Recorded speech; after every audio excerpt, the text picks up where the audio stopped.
दोस्तों, आज यानी 27 नवंबर को पड़ रही है कार्तिक मास की पूर्णिमा की तिथि। पूज्य गुरुजी ने कहा कि इस बार की यह पूर्णिमा हमारे लिए बहुत ही खास है, क्योंकि यह पूर्णिमा सोमवार के दिन पड़ रही है, यानी सोमवती पूर्णिमा। आप सभी जानते होंगे कि इस दिन से यानी 27 नवंबर से कार्तिक की समाप्ति हो जाएगी और इस जाते हुए कार्तिक महीने के आखिरी दिन में आपको सिर्फ 7 चावल के दाने से एक ऐसा विशेष उपाय करना है जो आपके धन धान्य को बढ़ाने के लिए है, बच्चों के ज्ञान बुद्धि विवेक के लिए है, आपके व्यापार नौकरी के लिए है, घर में आए हुए आर्थिक समस्याओं को समाप्त करने के लिए। ये सिर्फ 7 चावल के दाने ही आपको सुख, समृद्धि तथा वैभव की प्राप्ति करवा देंगे। तो चलिए जानते हैं इस विशेष उपाय के बारे में, लेकिन उससे पहले एक मिलती है। अगर आप भक्ति ग्रंथ गंगा पर नए हैं तो कृपया चैनल को सब्सक्राइब अवश्य कर ले। देखिए, सभी ने इस पूरे कार्तिक के महीने में पूज्य गुरु जी द्वारा बताए हुए कुछ न कुछ उपाय जरूर किए होंगे। अगर नहीं किए हैं या फिर आप किसी कारणवश कोई उपाय भूल गए हैं या नहीं कर पाए हैं, तो गुरु जी ने कहा कि कार्तिक मास के इस आखिरी दिन में यानी पूर्णिमा की तिथि में अगर आप इन उपायों में से कोई एक उपाय कर लेते हैं तो आपके जीवन की सारी समस्याएं समाप्त होकर धन वैभव संपदा की प्राप्ति होती है। तो चलिए जानते हैं पूज्य गुरु जी द्वारा बताए गए सबसे पहले उपाय के बारे में। देखिए, पूर्णिमा की तिथि हो या फिर अमावस्या की तिथि हो, इन दोनों ही तिथियों में रात का विशेष महत्व होता है। इसलिए आप अगर रात के समय में ये उपाय कर पाए तो आपके लिए सबसे उत्तम रहेगा। अगर रात में नहीं कर पाते हैं, क्योंकि बहुत से ऐसे शिवालय होते हैं जिनमें आप रात के समय में जल समर्पित नहीं कर पाते हैं या फिर वहां पर पूजा प्रार्थना नहीं कर पाते, तो फिर आप पूरे दिन में किसी भी समय कर सकते हैं। कि ये इस उपाय के लिए सबसे पहले आपको चावल के दाने लेने हैं। 7 चावल के दाने आपको ले लेने हैं। चावल के दाने कहीं से भी टूटे हुए नहीं होने चाहिए, खंडित नहीं होनी चाहिए। फिर इसी के साथ आपको 1 लोटा जल ले लेना है। तांबे के पात्र में 1 लोटा पूरा जल भर लीजिए और सबसे आखिर में आपको लेना है एक बेल पत्र। अगर आपके पास बेल पत्र नहीं है तो शिवलिंग के ऊपर छड़ी हुई बेल पत्र को उठाकर जल से शुद्ध करके फिर आप उसका भी इस्तेमाल कर सकते हैं। बस आपको ध्यान रखना है कि यह बेलपत्र कहीं से भी कटी फटी नहीं होनी चाहिए और बेलपत्र के डंडी के आखिर में जो दूत होती है वह भी नहीं होनी चाहिए। अब ये सारी सामग्री लेकर आपको पहुंच जाना है शिवालय। शिवालय पहुंचने के बाद सबसे पहले आप जो 11 चावल के दाने लेकर आए हैं उनको एक एक करके शिवलिंग के ऊपर समर्पित कर दीजिए। देखिए, गुरुजी ने कहा कि अगर आप 1 चावल का दाना भी समर्पित कर देते हैं तो यह भी आपके लिए पर्याप्त होगा और इससे भी आपके जीवन की आर्थिक समस्याएं यानी धन धान्य से संबंधित समस्याएं समाप्त होती है। तो आप 1 चावल का दाना समर्पित कर सकते हैं या 5 दाने समर्पित कर सकते हैं या 11 दाने समर्पित कर सकते हैं। एक एक करके यह चावल के दाने शिवलिंग के ऊपर आप समर्पित कर दीजिए और एक एक बार ओम नमः शिवाय मंत्र का स्मरण करते जाइए। इसके बाद आप जो एक बेल पत्र लेकर गए हैं उसको अपने हाथ में रखी है। महाद्वीप से प्रार्थना कर है, लेकिन कौन से महाद्वीप से? चंद्रमौली महादेव से प्रार्थना करिए कि आपके जीवन की जो आर्थिक समस्या है या फिर आपके जीवन में जो व्यापार की समस्या है या फिर आपके जीवन में किसी भी प्रकार की नौकरी से संबंधित समस्या चल रही है, घर में बहुत ज्यादा लड़ाई झगड़ा हो रहा है, किसी भी प्रकार की समस्या चल रही है, तो उसको दूर करने के लिए महादेव से प्रार्थना कर लेनी है।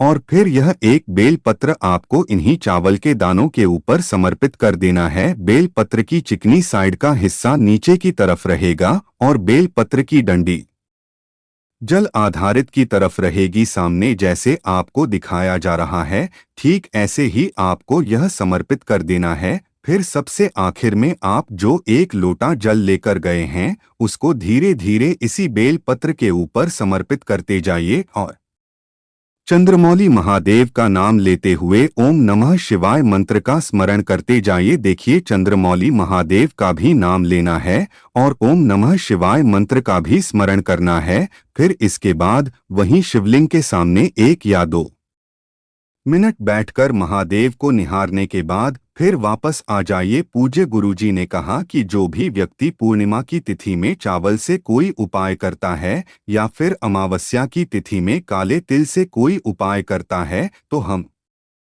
इस बात का यकीन दिलाते हैं कि उस व्यक्ति के जीवन की सारी समस्याएं महादेव की कृपा से बहुत ही जल्द समाप्त हो जाती है। अब जानते हैं पूज्य गुरुजी द्वारा बताए गए दूसरे खास उपाय के बारे में। गुरुजी ने यह उपाय बताते समय कहा था कि अगर आपके जीवन में किसी भी प्रकार की धन से संबंधित बहुत ज्यादा समस्याएं चल रही है, धन कहीं से प्राप्त ही नहीं हो पा रहा है, एक एक रुपए का खर्च करने से पहले आप कई बार सोच रहे हैं, फिर आपको यह दूसरा उपाय जरूर कर लेना चाहिए। इस उपाय के लिए आपको एक कमल गट्टा ले लेना है। कमल गट्टा हमें किसी भी पंसारी वाली दुकान से यानी जनरल स्टोर वाली दुकान से बहुत ही आसानी से मिल जाएगा। 5 या 10 रुपए में आपको 2-3 कमल गट्टे मिल जाएंगे। आपको सिर्फ एक कमल गट्टा ही लेना है।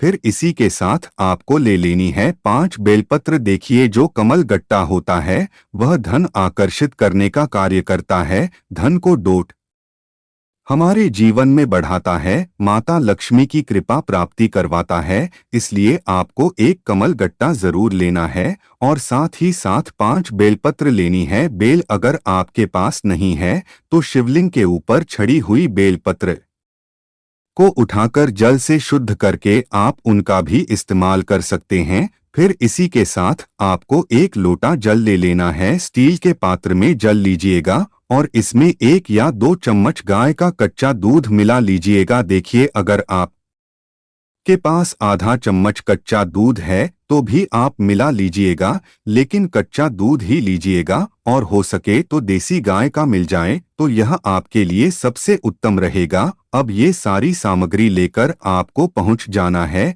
शिवालय। अभी आपको बताया गया है कि पूर्णिमा की तिथि हो या अमावस्या की तिथि हो, आप रात के समय अगर कोई उपाय करते हैं तो यह आपके लिए बहुत ही विशेष हो जाता है। इसलिए अगर रात में आपके पास टाइम हो तो रात में इस उपाय को कर ले, नहीं तो फिर पूरे दिन में किसी भी समय कर सकते हैं। शिवालय पहुंचने के बाद सबसे पहले आप जो एक कमल गट्टा लेकर आए हैं उसको इसी एकलौते जल में डाल लीजिए और ओम नमः शिवाय मंत्र का से स्मरण कर लीजिए। फिर आप जो 5 बेलपत्र लेकर आए हैं उनको भी इस एक लोटे जल में डाल दीजिए। लेकिन बेलपत्र आपको डालने कैसे हैं? आपको 5 बेलपत्र की डंडियां एक साथ पकड़नी है और बेलपत्र की पत्तियां नीचे की तरफ यानी बेलपत्र की जो आगे वाली पट्टी होती है उसका भाग नीचे की तरफ करते हुए और डंडी ऊपर की ओर रखते हुए इसे आपको एक लोटे जल में डाल देना है। बेलपत्र की डंडी को ऊपर की तरफ रखते हुए आपको ऐसे ही जेल में डाल लेना है। फिर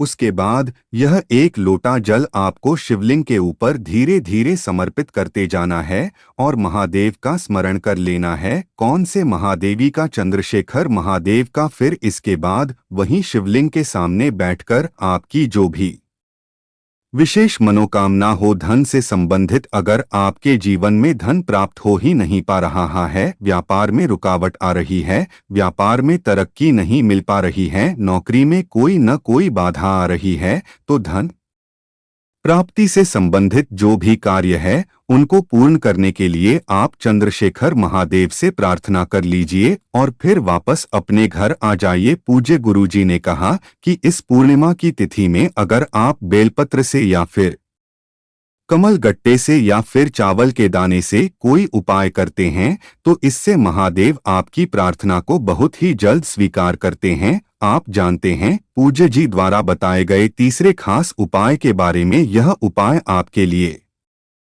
सर्वश्रेष्ठ रहेगा क्योंकि यह आपको रात के समय में चंद्रमा के सामने ही करना है। पूर्णिमा की तिथि में चंद्रमा का विशेष महत्व होता है। चंद्रदेव की कृपा से अगर आपको अपने शरीर के रोगों को समाप्त करना है, बीमारियों को समाप्त करना है, आंखों से संबंधित कोई रोग हो गया है या फिर मानसिक स्थिति ठीक नहीं है, दिमाग में लगातार तनाव बना रहता है, धन प्राप्त नहीं हो पाया रहा है, इस वजह से तनाव में रहते हैं, व्यापार अच्छे से नहीं चल रहा है, इस वजह से तनाव में रहते हैं, नौकरी नहीं लग पा रही है, इस वजह से तनाव में रहते हैं, या फिर आपके शरीर में कोई भी रोग हो और या फिर जीवन में किसी भी प्रकार की तनाव की स्थिति चल रही हो, तो आपको ये उपाय कर लेना चाहिए। उपाय के लिए आपको थोड़ा सा कच्चा दूध ले लेना है। एक छोटी सी स्टील की कटोरी में कच्चा दूध ले लीजिए या फिर आप स्टील के लोटे में कच्चा दूध ले लीजिए